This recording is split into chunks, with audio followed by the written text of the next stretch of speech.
Video देख रहे सभी साथियों को नमस्कार।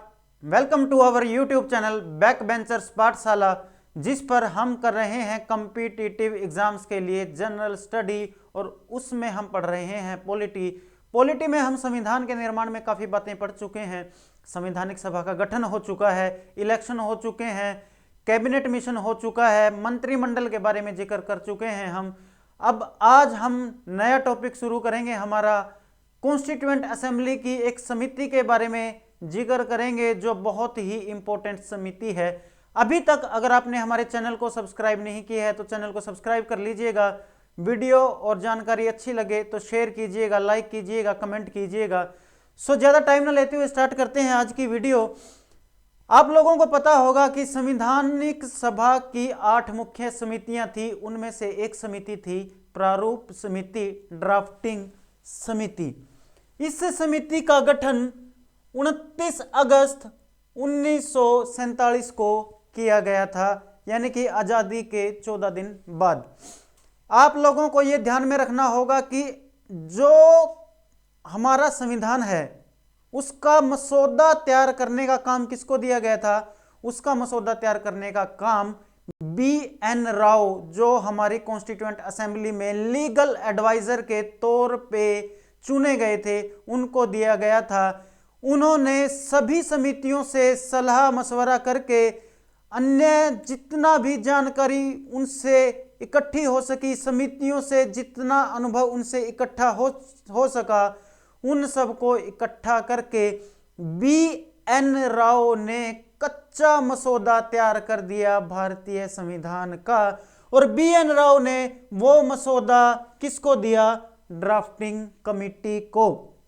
ड्राफ्टिंग कमिटी बनाने का मुख्य उद्देश्य यही था कि जो कच्चा मसौदा, कच्चा संविधान तैयार किया गया है उसमें जो प्रावधान है, ये ड्राफ्टिंग कमेटी उसका निरीक्षण करेगी कि जो उसमें प्रावधान लिखे गए हैं, जो उसमें बातें लिखी गई हैं, क्या वो सही हैं या गलत हैं। उनका निरीक्षण करने के लिए ड्राफ्टिंग कमेटी का गठन किया गया था 29 अगस्त 1947 को। ये बहुत इंपॉर्टेंट इसलिए हो जाती है, सबसे पहले तो अगर हम इसके प्रेसिडेंट की बात करें, मशहूर नाम हमें पता है, डॉक्टर BR अम्बेडकर। देखो, एक जो मिथ है वो ये है कि जो हमारा संविधान है वो डॉक्टर BR अम्बेडकर ने लिखा। ऐसा बिल्कुल, ये इसमें पूरी तरह से सच्चाई नहीं है, ये आधी अधूरी सच्चाई है, क्योंकि जो लिखने का, जो कच्चा मसौदा तैयार करने का काम था, इनसे भी पहले BN राव करके लेके आए थे।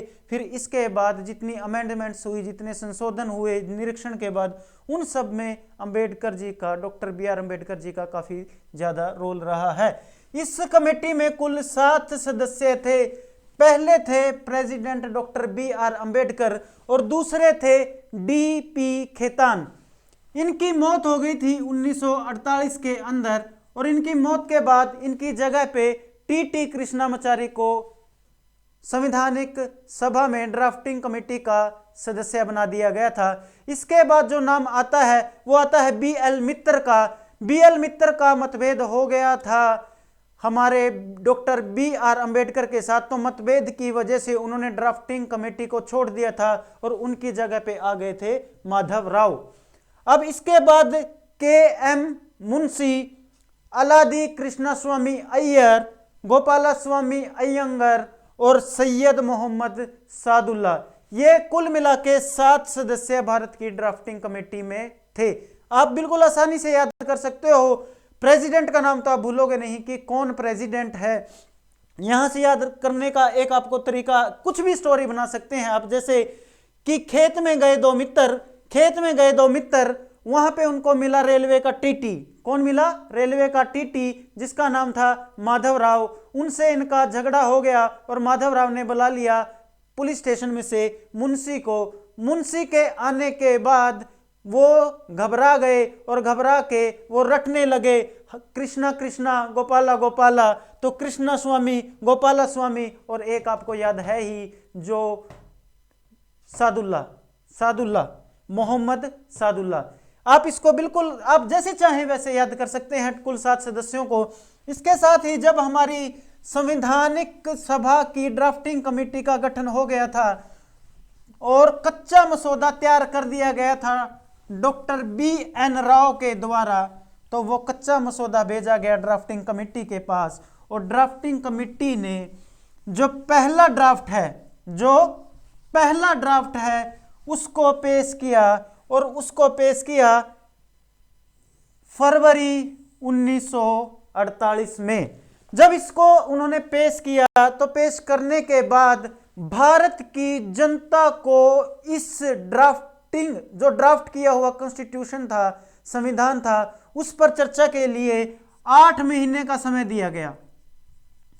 इतने लंबे समय में बहुत सारी चर्चाएं हुई संविधान के प्रारूप को लेके, उसमें लिखी गई बातों को, प्रावधानों को लेके, और बहुत सारे संशोधन भी किए गए। ये माना जाता है कि संवैधानिक सभा हर किसी के लिए खुली थी। जब संवैधानिक सभा के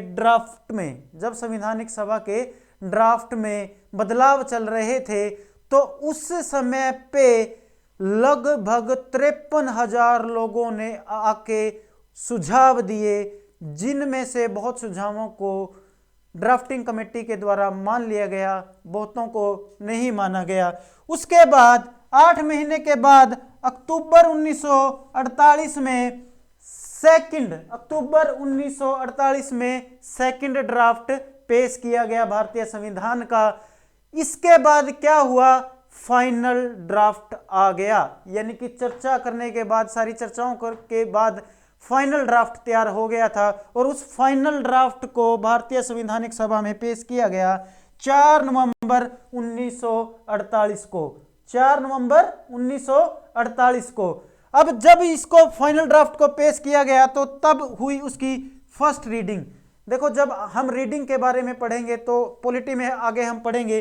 फर्स्ट रीडिंग में क्या हुआ कि संविधान की मुख्य बातों पे चर्चा की गई, उनको पढ़ा गया।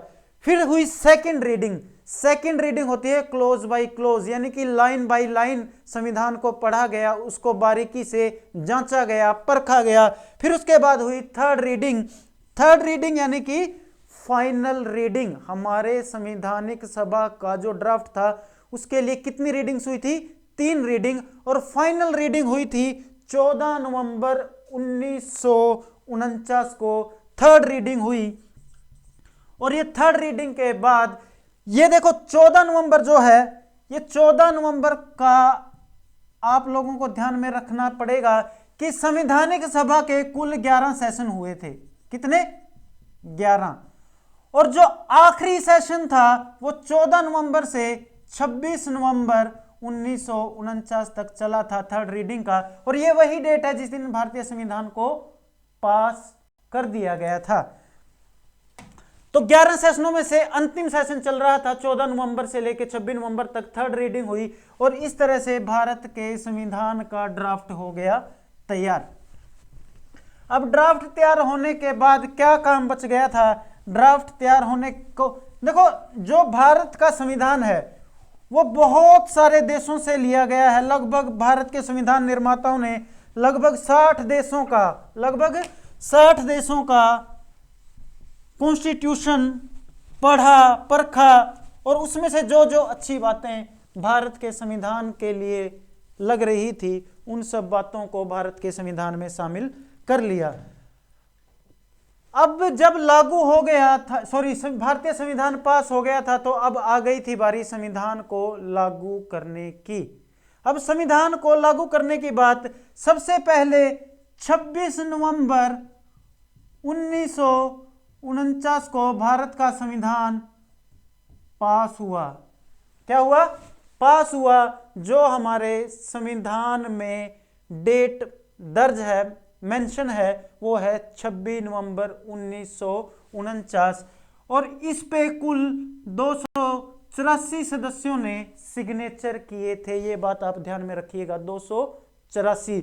कुल सदस्य कितने थे? 299। उनमें से 284 प्रेजेंट थे, उन्होंने साइन कर दिए। यहां से इन्होंने साइन कितनी प्रतियों पे किए? इन्होंने 3 प्रतियों पे साइन किए, 3 कॉपियों पे। एक कॉपी थी जो वो इंग्लिश में थी, यानी कि इलेक्ट्रॉनिक्स प्रिंटिंग जिसको हम कहते हैं। दूसरी कॉपी भी इंग्लिश में थी, परंतु फर्क क्या था, वो हस्तलिखित थी, हाथ के द्वारा लिखी गई थी। और जो तीसरी कॉपी थी, वो कॉपी जो थी वो हिंदी में थी, और ये भी हैंड रिटन थी, हस्तलिखित थी। संविधान की 3 प्रतियों पे साइन करवाए गए 284 सदस्य के। जो ये था, ये तो इलेक्ट्रॉनिक्स तो हमें पता ही है, परंतु जो ये इंग्लिश में हाथ के द्वारा भारत का संविधान लिखा, वो किसने लिखा था, उनका नाम।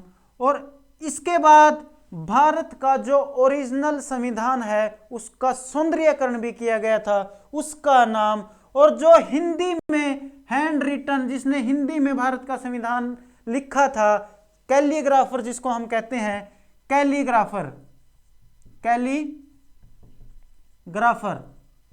बोलते हैं हम, हस्तलिखित जो हाथ से लिखता है।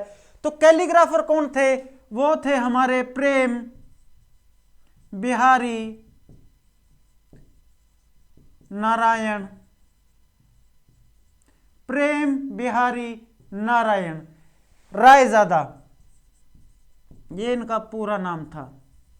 इन्होंने भारत के संविधान को इंग्लिश में अपने हाथों से लिखा था। और फॉन्ट कैसे थे वो इंग्लिश के, वो इटैलिक फॉन्ट थे। आप लोग पढ़ते होंगे कंप्यूटर में डिफरेंट फॉन्ट्स के बारे में, माइक्रोसॉफ्ट में इटैलिक फॉन्ट में लिखे गए।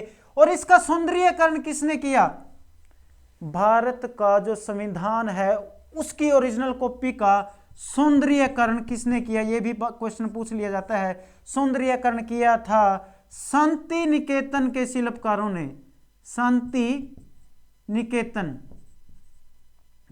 के शिल्पकारों ने। 2 थे, एक का नाम था नंदलाल बोस, नंदलाल बोस, और एक का नाम था राम मनोहर सिन्हा। इन्होंने ब्यूटिफाइड किया था भारत के संविधान को। और जो भारत का संविधान था जो हिंदी में लिखा गया था, वो किसने लिखा था, उसका नाम, और उसको जो ब्यूटिफाइड किया था उसका नाम, ये लिखा था वसंत कृष्ण वैद्य ने, वसंत कृष्ण वैद्य ने। हिंदी के जो कैलीग्राफर थे वो वसंत कृष्ण वैद्य थे। और इसका सौंदर्यीकरण किया था किसने, इन दोनों में से एक ने किया था, वो आप कमेंट में मेंशन करके बता दीजिएगा कि राम मनोहर ने किया था या नंदलाल ने, क्योंकि हर जगह सौंदर्यीकरण के लिए इन्हीं का नाम सामने आएगा। यहां पे आप एक चीज और याद रख सकते हैं कि जो भारत के संविधान की मूल प्रस्तावना है, भारत के संविधान की मूल प्रस्तावना है, उसको भी हाथ से लिखा था प्रेम बिहारी नारायण रायजादा ने। यहां से ये क्वेश्चन बन जाते हैं और ये क्वेश्चन आपको ध्यान में रखने पड़ेंगे। इसके बाद संविधान लिख के तैयार हो चुका है, संविधान पास हो चुका है, 26 नवंबर 1949 को लिखा जा चुका है। अब क्या हुआ, अब यहां से क्वेश्चन एक ये पूछा जाता है कि संविधान बनाने के लिए कुल कितना समय लगा। संविधान बनाने के लिए कुल 2 साल 11 महीने और 18 दिन का समय लगा। और खर्चे की बात करें तो लगभग 64 लाख रुपए का खर्चा आया था। संवैधानिक सभा जो थी वो लगभग 165 दिन इनका सेशन चला था, यानी कि 165 दिन विचार विमर्श हुए थे। और उनमें से 114 दिन तो सिर्फ प्रारूप पर ही चर्चा हुई थी।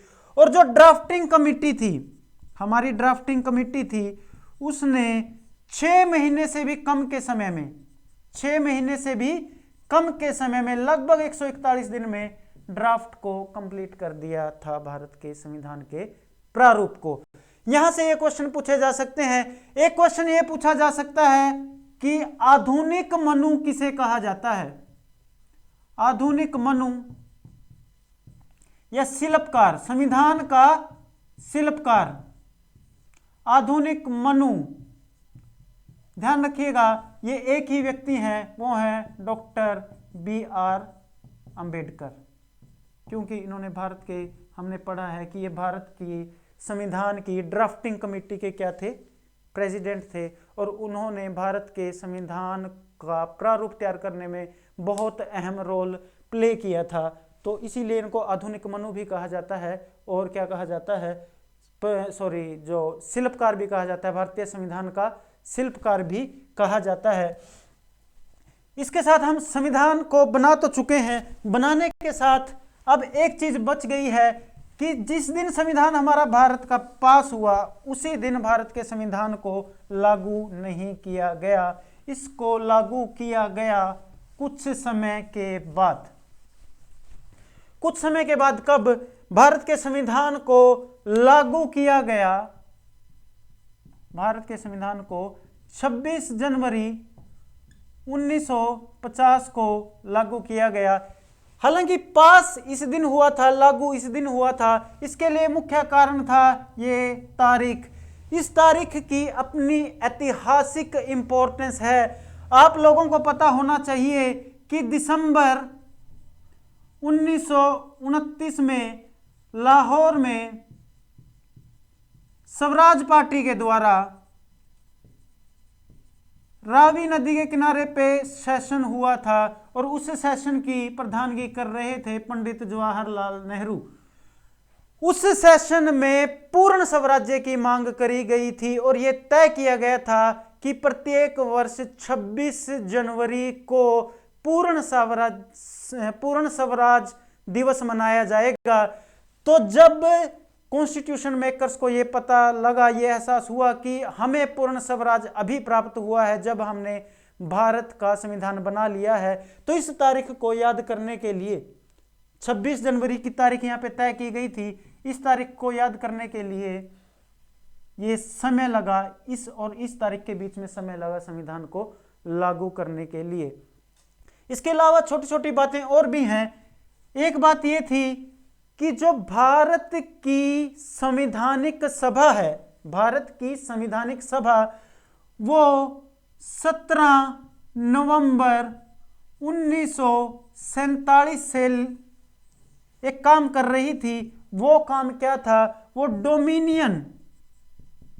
डोमिनियन लेजिस्लेचर के रूप में पहली बार बैठी थी 17 नवंबर 1947 को। लेजिस्लेचर कानून बनाने वाली विधायिका, और डोमिनियन यानी कि अभी भी अंग्रेजों का प्रभाव झलक रहा है।